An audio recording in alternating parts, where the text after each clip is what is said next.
राम मंदिर का 22 जनवरी को उद्घाटन होगा। रामलला की प्राण प्रतिष्ठा राम मंदिर के गर्भगृह में की जाएगी।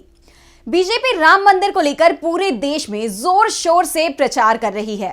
घर घर अक्षत पहुंचाए जा रहे हैं। लोगों को अयोध्या आने का न्योता दिया जा रहा है, लेकिन उन लोगों को जिन्हें बुलाने से बीजेपी को फायदा हो और जिनके आने से फायदा नहीं होना, उन्हें नहीं बुलाया जा रहा है। साफ है, बीजेपी राम मंदिर का इस्तेमाल अपने राजनीतिक फायदे के लिए करती दिखाई दे रही है। वैसे राम मंदिर के नाम पर ही ये पार्टी 2 से 303 तक पहुंची है, लेकिन बीजेपी का राम मंदिर को लेकर चल रहा चुनाव प्रसार साधु संतों को ही नहीं, बीजेपी के नेताओं को भी अच्छा नहीं लग रहा है। लेकिन हाईकमान का इतना दबाव है कि कोई कुछ बोल भी नहीं पा रहा है। शायद इसीलिए कई नेता ऐसे हैं जो संकेतों में अपनी बात कह जाते हैं। राम मंदिर आंदोलन से जुड़ी उमा भारती ने तो बीजेपी को इस पूरे मुद्दे पर पोल ही खोलकर रख दी है। तो दूसरी ओर शिवराज सिंह चौहान, जिनको पार्टी ने पूरी तरह से किनारे लगा दिया है। शिवराज ने तो अब अयोध्या जाने से ही मना कर दिया है। तो आज हम अपनी स्पेशल रिपोर्ट में राम नाम पर चल रही राजनीति को लेकर करेंगे बात। मैं आराधना चतुर्वेदी और शुरू करते हैं अपनी स्पेशल रिपोर्ट। कैसे उमा भारती ने राम भक्त पर बीजेपी को ही सीधे सीधे दे दी चेतावनी। राम, हनुमान और हिंदू धर्म पर भाजपा का पेटेंट नहीं है। राम भक्ति किसी की बापौती नहीं, बीजेपी का नहीं है एकाधिकार। कोई एक व्यक्ति या पार्टी राम मंदिर का नहीं ले सकती श्रेय।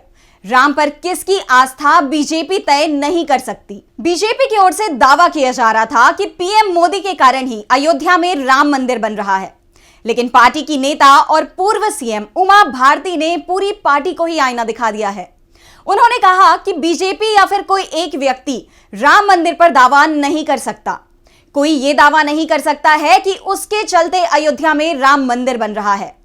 बीजेपी का भगवान राम, हनुमान और राम मंदिर पर पेटेंट नहीं है।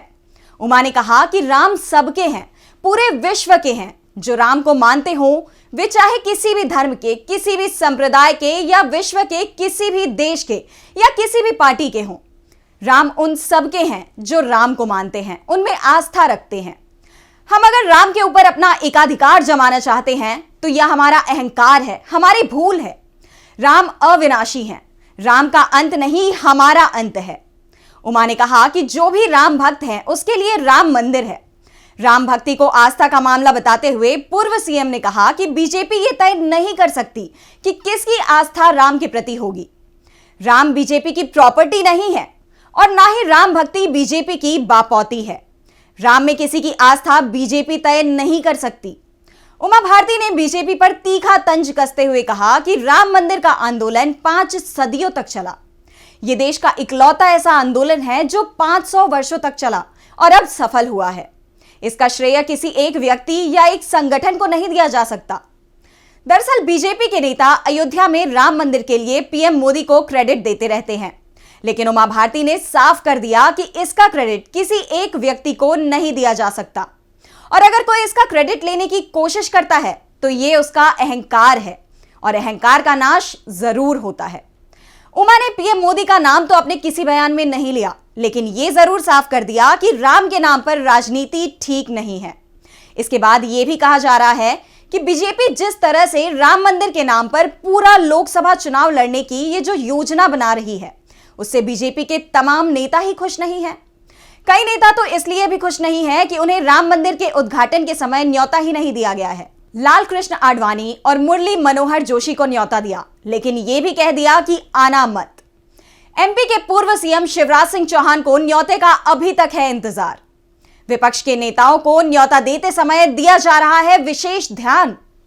कोशिश यही है कि नेता वो ही पहुंचे जिन पर मीडिया ध्यान ना दे। राम मंदिर के लिए न्योता तो राम मंदिर तीर्थ क्षेत्र न्यास की ओर से दिया जा रहा है, लेकिन इसमें सीधे सीधे बीजेपी हाईकमान का असर दिखाई दे रहा है।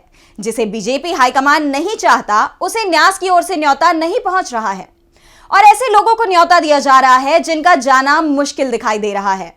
राम मंदिर आंदोलन से जुड़े बीजेपी के पूर्व अध्यक्ष लाल कृष्ण आडवाणी और मुरली मनोहर जोशी को पहले तो न्योता ही नहीं भेजा जा रहा था।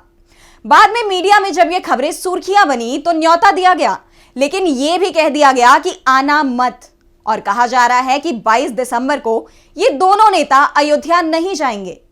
क्योंकि ये लोग पहुंचे तो मीडिया का ध्यान इस ओर चला जाएगा। वैसे एमपी के सीएम शिवराज सिंह चौहान भी न्योते का इंतजार कर रहे थे, लेकिन उन्हें भी बुलाया नहीं गया है और अब वो लोग अपील कर रहे हैं कि आप अयोध्या में मत जाइए, 22 जनवरी के बाद चले जाना, अभी वहां भीड़ बहुत हो सकती है। ऐसे में सवाल किया जा रहा है कि कहीं अंगूर खट्टे तो नहीं है। बीजेपी हाईकमान के साथ शिवराज की जो लड़ाई चल रही है, कहीं उन्हें राम मंदिर का न्योता ना दिए जाने के पीछे इसी लड़ाई का हाथ तो नहीं था। वैसे आंदोलन में शामिल सिर्फ बीजेपी के वरिष्ठ नेता ही न्योता का इंतजार नहीं कर रहे हैं, बल्कि कभी बीजेपी के सहयोगी रहे लेकिन आज विरोधी बने नेताओं को भी न्योता नहीं दिया जा रहा है। ऐसे में सवाल यह है कि क्या बीजेपी ने भगवान राम और राम मंदिर पर अपना एकाधिकार जताने की कोशिश की है, जिस पर उमा भारती ने तीखा तंज कसा है कि भगवान पर पेटेंट किसी का नहीं है, राम भक्ति बीजेपी की बापौती नहीं है। बीजेपी के लिए अब राम मंदिर को चुनावी मुद्दा बनाना होगा मुश्किल। बीजेपी नेताओं ने ही हाईकमान के प्लान को उतारा पटरी से। विपक्ष का दावा बीजेपी नहीं सुप्रीम कोर्ट के आदेश पर बन रहा है राम मंदिर। विपक्ष के नेता भी रामलाल के दर्शन को जाने का बना रहे हैं प्लान। राम मंदिर पर बीजेपी का प्लान अब पूरी तरह से फेल होते दिखाई दे रहा है। पार्टी की ओर से कोशिश हो रही थी कि राम मंदिर के नाम पर जिस तरह से 35 साल से वोट मांगा जा रहा है, इस बार भी वोट हासिल किया जाएगा। लेकिन जब राम मंदिर बन ही चुका है और इसमें सभी का सहयोग मिल रहा है और अब बीजेपी के नेता ही इस मामले में पार्टी को घेर रहे हैं, उससे साफ है कि अब राम मंदिर चुनावी मुद्दा नहीं रहा है। और अगर बीजेपी इसे चुनावी मुद्दा बनाने की कोशिश करती है तो उसे बहुत बड़ा नुकसान होगा। उमा भारती ने तो बीजेपी को इसका क्रेडिट देने से ही इनकार कर दिया, तो दूसरी ओर विपक्ष का दावा है कि राम मंदिर किसी पार्टी की कोशिश से नहीं बन रहा, बल्कि सुप्रीम कोर्ट के फैसले के चलते राम मंदिर का निर्माण कराया जा रहा है। और जिस न्यास की ओर से निमंत्रण भेजे गए हैं, वो न्यास भी सुप्रीम कोर्ट के आदेश के बाद ही बनाया गया है। इस बीच यूपी कांग्रेस की ओर से ऐलान किया गया है, पार्टी के नेता 15 जनवरी को अयोध्या जाएंगे, तो कांग्रेस के कई दिग्गज नेता 22 जनवरी को अयोध्या पहुंच रहे हैं। यानी उमा भारती का दावा कि राम पर बीजेपी का एकाधिकार नहीं है और अगर पार्टी ऐसा करने की कोशिश करेगी तो उसका ही नाश हो जाएगा, सच होता दिखाई दे रहा है। फिलहाल लोगों को इंतजार 22 जनवरी को राम मंदिर के उद्घाटन का है, लेकिन सवाल यह भी उठ रहे हैं कि क्या उमा की नसीहत बीजेपी को रास आएगी? क्या बीजेपी राम मंदिर को चुनावी मुद्दा नहीं बनाएगी? लेकिन यह साफ जरूर हो गया है कि अगर बीजेपी ने ऐसा किया तो उसका बड़ा नुकसान होना तय है। आज के स्पेशल में बस इतना ही। अगर आपको हमारी ये स्पेशल पसंद आई तो वीडियो को लाइक करें और सब्सक्राइब करें चैनल को। देखते रहिए डीबी लाइव।